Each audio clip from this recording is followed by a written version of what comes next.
Hi, everyone.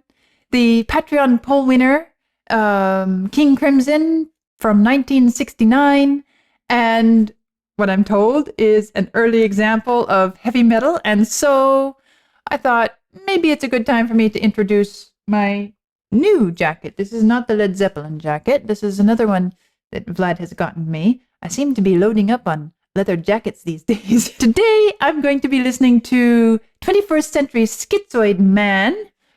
I have listened to King Crimson before. I had a lot of fun when I first heard Lark's Tongues in Aspic. I understand that this particular song is often regarded as one of the group's signature songs. And so it's going to be a lot of fun to discover it.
So this, I guess we could call it a riff,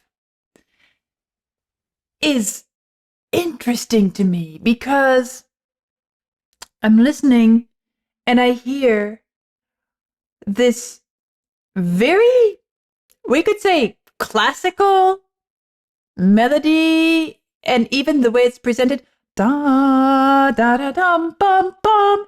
It's very major. It's bright. It's upbeat. It's has a lot of, should we say, positive energy to it. Dum da da dum bum bum, as if we are getting ready to launch on a, I don't know, on a really buoyant, energized, happy type of journey. Da da da dum bum bum. It feels so naturally orchestral in itself. Like I could easily imagine an orchestra stating that as the opening to a, let's say, a movement in a symphony. Da da da dum bum bum. And then it moves into the answering phrase. Well, this is another thing that feels incredibly classical about it. It has a statement and then an answer. So we already have two of the major musical elements that are fundamental to traditional Western classical music. But this phrase is dark and chromatic, even more like a bass line.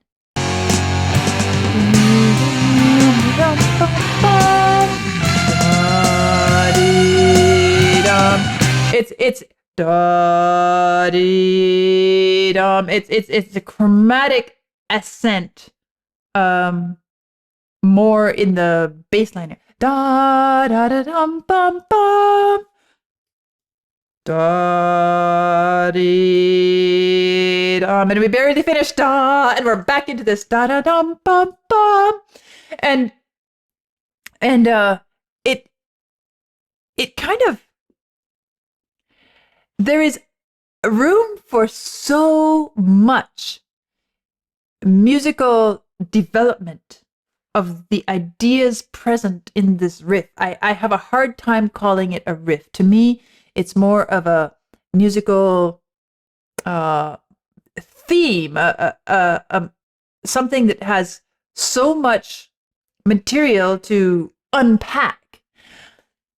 I'm incredibly curious because it's presented as a kind of riff, kind of just something that's being stated multiple times over here.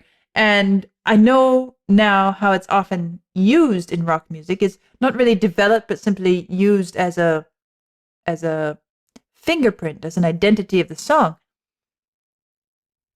I'm curious to see how it's handled throughout, because it's a bit more, shall I say, musically complex. There is so much, as I said, potential, so much material to unpack. It feels almost like it's too much to be a riff in its own right. And so all of that I'm hearing just in this little phrase from the beginning. And I'm curious to hear, and I'm interested to see how they handle it going forward, because it could be weakened by simply repetition, or maybe I'll be surprised at what they do with it.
Sound.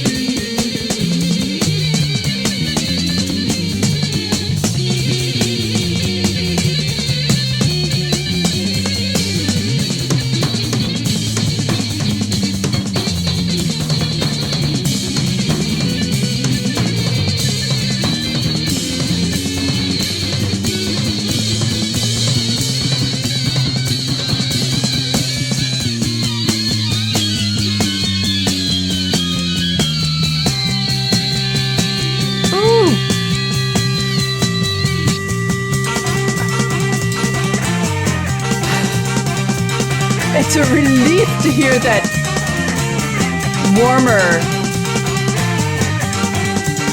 saxophone style sound.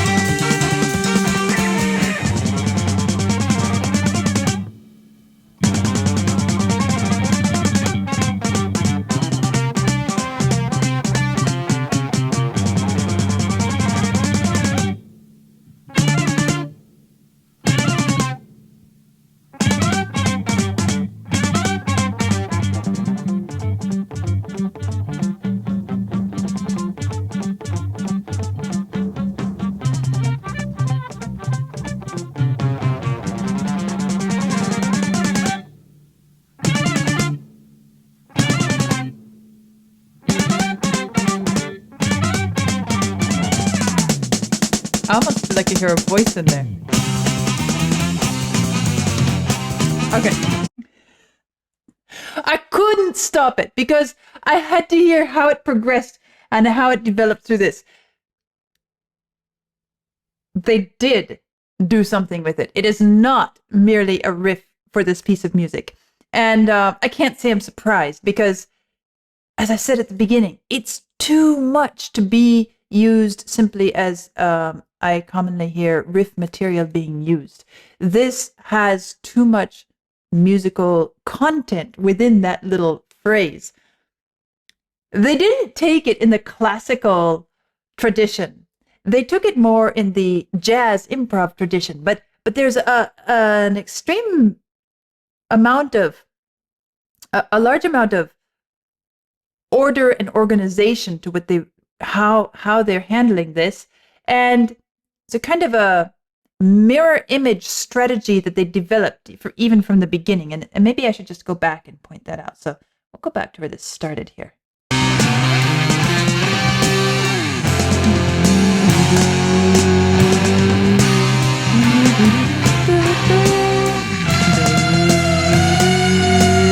So we have the upper voice.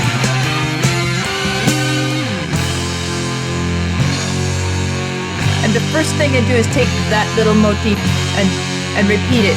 And we hear this increasing tempo. That's the first thing.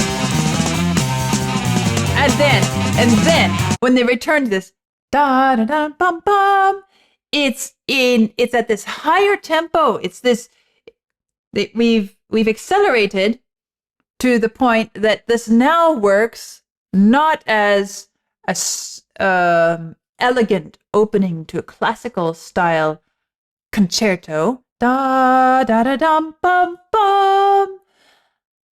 Neither is it handled as a slow blues dum dee dee da ba ba ba ba ba bum, something like that, but more this wild jazz energized tempo.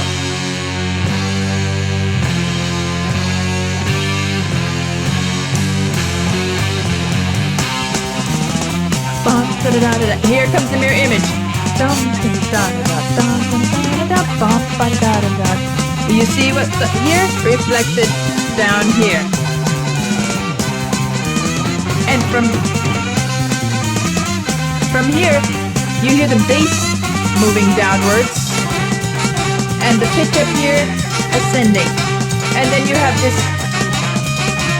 So it's not a strict mirror image, but throughout this entire episode, it was this kind of approach of we are going to balance out what's up here with what's down here. And there's going to be this kind of reflection developing along the way. And that is the way in which this ascending da da da dum bum bum is used as a launching point for this wonderfully jazzy, wild, intense kind of improvisatory portion of the music.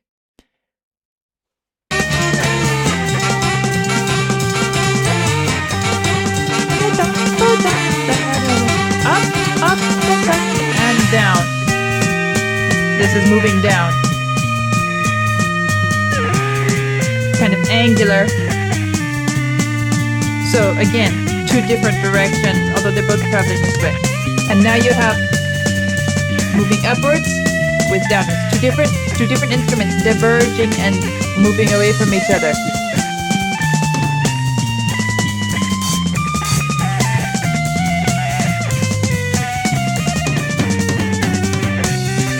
Moving back together. Now the angularity is in the upper instrument. Now we hear the bass moving down again, guitar moving up again. This constant opposing pull, separating. It's not so much opposing, but separating. And then this, oh, that's painful.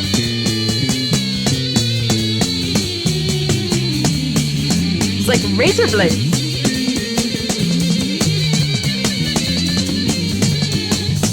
And really rather chaotic sounding, isn't it? It's a sort of duet between these two razor blade sounds. And more percussion.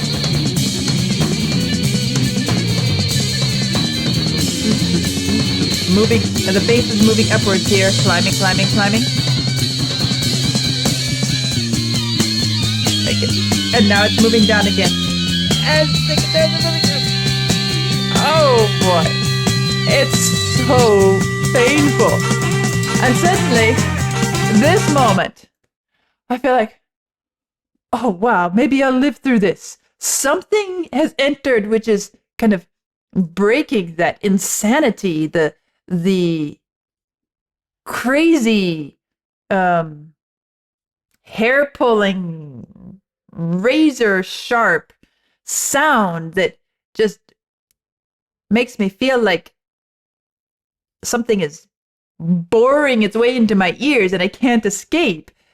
Now, there is what I would call a softer sound, not in volume, but in texture. I called it a sort of saxophony sound when I first heard it.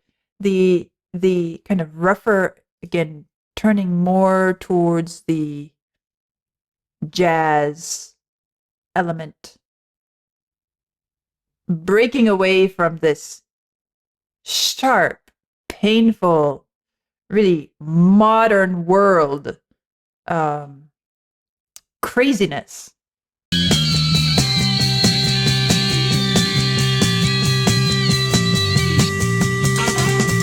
Right here. Oh wow, what a relief. But it's still angular, it's still edgy. Notice it's still the same musical material. Dum, da da dum, bum, bum. Only the dum is kind of warped a bit. It's modified. Da da. But that's dum. And then da da dum, bum, bum, da da. Da da da. It's moving down instead of up. It's kind of the flipped over version or the mirror image of it in a way.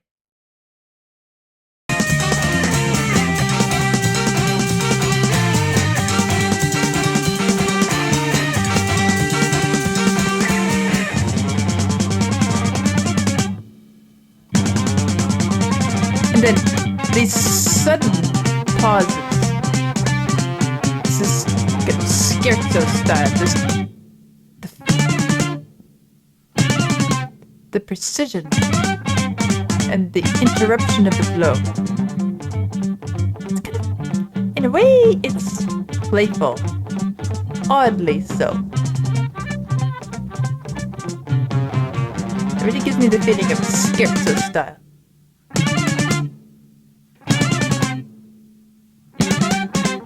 But it doesn't really relieve the tension. It's more like it's a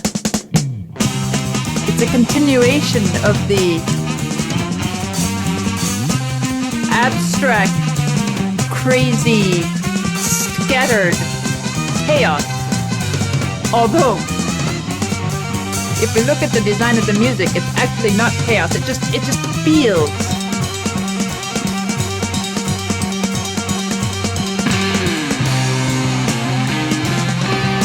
Finally, we come back around to this.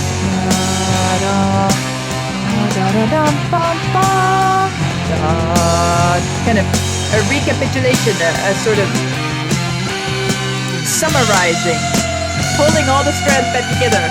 Just seed, romance creed, what's moving to read? Nothing is caught, he really leads 21st century schizoid man.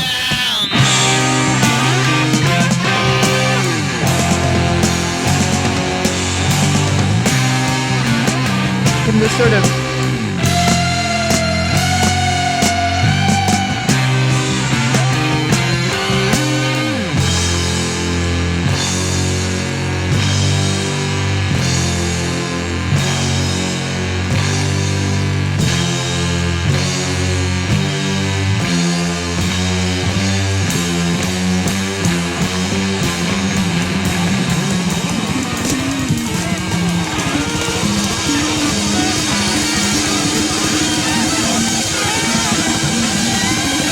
start the disintegration of everything again.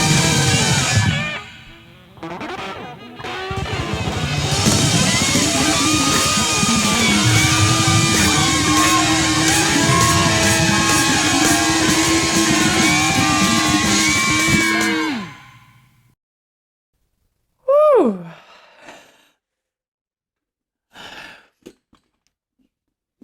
I have to say, although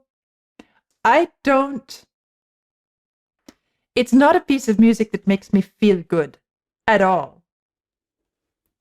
It makes me feel on edge, incredibly uncomfortable.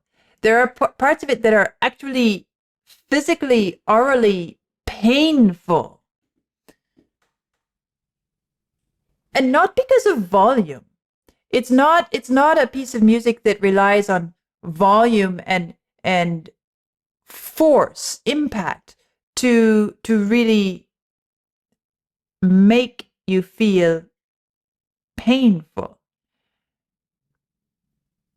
I have to say, it's an incredibly well-designed, well-organized, precise handling of the musical material to achieve this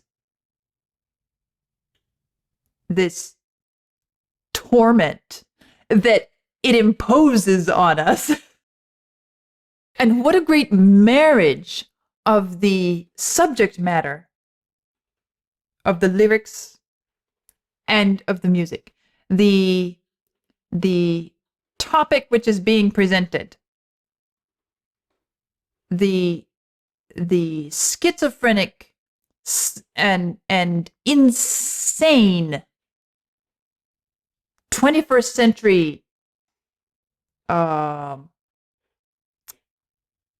way of life in the modern world. Cat's foot, iron claw, neurosurgeons scream for more at paranoia's poison door. This paranoia's poison door. It's so wonderfully represented and communicated in the music.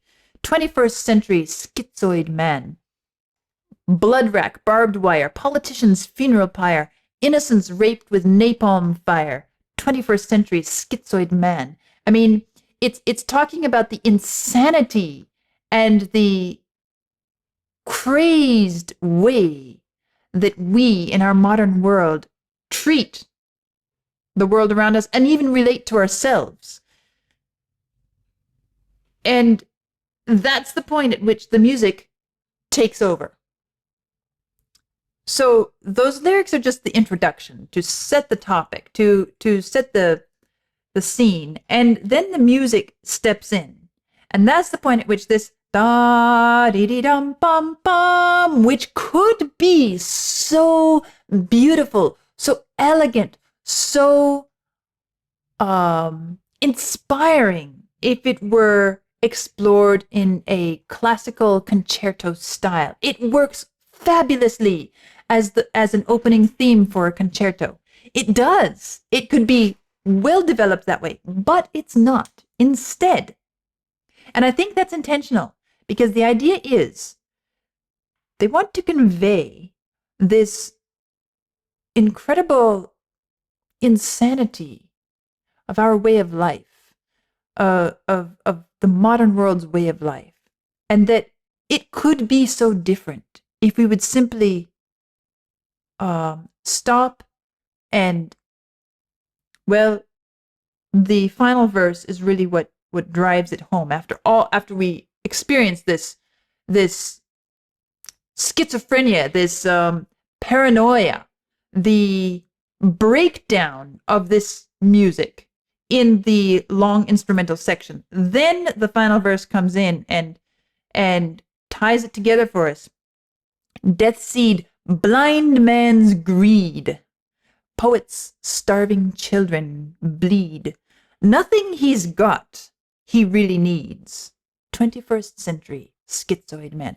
Nothing he's got, he really needs. In other words, this is about the greed and the selfishness that is so inherent in our 21st century world, our 21st century um, way of life, the societal norms, and it touches on everything from the politics to the conflicts to the scientific developments, all of this, and the attitude towards art and artistry and artists. Everything here is just so condensed. It doesn't take many words at all because the music does it all for us. All we need for the lyrics are for them to simply tell us that what we're hearing and what we're understanding from the music is true. Meaning, we're not guessing. Is this what they meant? It sounds like what they meant. No, they're telling us, yes, you heard that right. And yes, this is what we are talking about. And yes, it's true. And so at the end, when we hear this chaotic breakdown of everything, we understand it as also telling us that this is going to be our undoing, the way that the future is manifest, the way that the future comes to us if we pursue this path, if we don't break away from this insanity. It's an incredibly powerful song. I don't feel good listening to it. I'm not supposed to feel good listening to it. Not at all. And they have gone to great lengths to ensure that I cannot be comfortable listening to this. It hurt my ears. And yet I have to say, what an incredible song. Because it's powerful and it serves its purpose and it achieves its end so compellingly well. It's a 7-minute, 22-second song, and it's strange because in spite of it being so painful and so intense, I didn't feel like it was that long. If I were asked to guess at the length,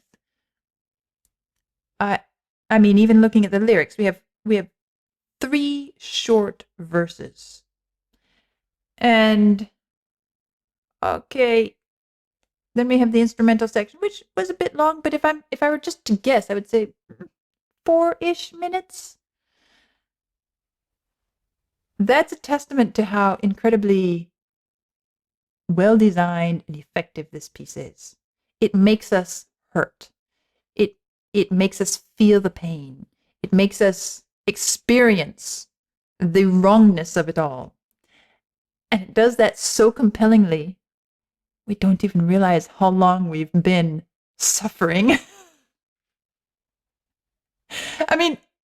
It's amazing. It's great. So I guess, I enjoyed Lark's Tongues in Aspic. I enjoyed that one. It was fun and kind of puzzling, but it was a fun exploration. This is the song that makes me say, I'm really impressed. This song is so powerful. So thank you all for choosing this. This was an incredible listening experience, and it's interesting to me also. Let's see, it's regarded as the group's signature song.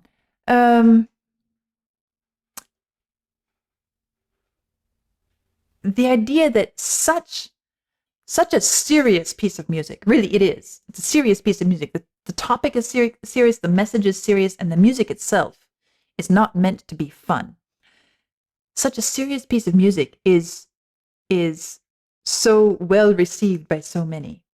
That should give you all a little bit of faith in humanity. It should. The fact that so many people recognize and appreciate this message, this song, is a powerful statement to the fact that there are so many people aware and willing to consider and reflect and make choices towards a better future. I really think that that's true. And so I thank you all for choosing this for my listen this month. And I'm looking forward to what this week. What did I say? This week. And I'm looking forward to what you choose for me next week. I am enjoying these votes, these polls that you're voting in, and it's very rewarding. And this was a great one. So my second King Crimson piece, but the one that really said to me, you should hear more of King Crimson. And so I'm sure in the future I will. I'll see you soon.